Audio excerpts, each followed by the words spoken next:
Let's review 10 of the most popular Italian newspapers and magazines, which are available online. This is a great way to increase your exposure to Italian because you can go as low as you want, you can look up words, even use Google Translate to translate entire sentences if you're not quite getting it. So let's jump right in. Corriere della Sera is Italy's leading national newspaper, and it covers general news, politics, culture, and it tends to have a centrist to ever so slightly center-right bias. La Repubblica is another major newspaper which tends to focus on, of course, news, politics, culture, more or less the same as the Corriere della Sera. However, it has a strong center-left political bias. Il Messaggero is another prominent newspaper which is particularly popular in the center of Italy, particularly in Rome, but it's read all over Italy, of course. In terms of politics, I would say it's centrist to slightly center-right bias, but it's fairly neutral. La Stampa is another general newspaper available throughout Italy, and I would say they are very centrist. They're very neutral in terms of their coverage of news.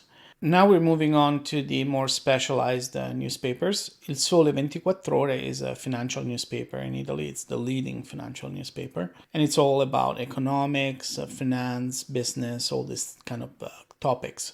As you can see, the homepage that I screenshotted is not about the Olympics, unlike the others, but it's all about, politics and economics and things of that nature. La Gazzetta dello Sport is one of the most popular newspapers in Italy because it's all about sport. So it's the most popular sport newspaper and it covers everything related to sports. Of course, a lot related to soccer, but it's all about sports. So if you're interested in sports, you'll find, no matter what sports you're following, some kind of coverage within this newspaper.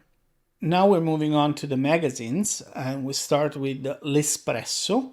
This is a well-known weekly magazine, and it focuses on investigative journalism, politics, culture, and they tend to be fairly center-left. Next, we have Panorama, which is a widely read weekly news magazine, and it covers current events, culture, and it tends to have a center-right political bias. Next, we have Focus, which is more of a specialized magazine. It's about popular science, technology, health, environment, those kind of topics. Last but not least, I would recommend Vanity Fair Italia, which is just the Italian edition of the lifestyle magazine you're all familiar with. So obviously it covers fashion, culture, celebrities, and topics that are current in a somewhat liberal and progressive manner. I hope this is useful for you, and if you read these magazines and these newspapers and you come up with questions that you can't quite understand, feel free to let me know because it might provide an opportunity for me to make some videos to answer some of your questions. Make sure to follow for more Italian resources as well as more Italian culture.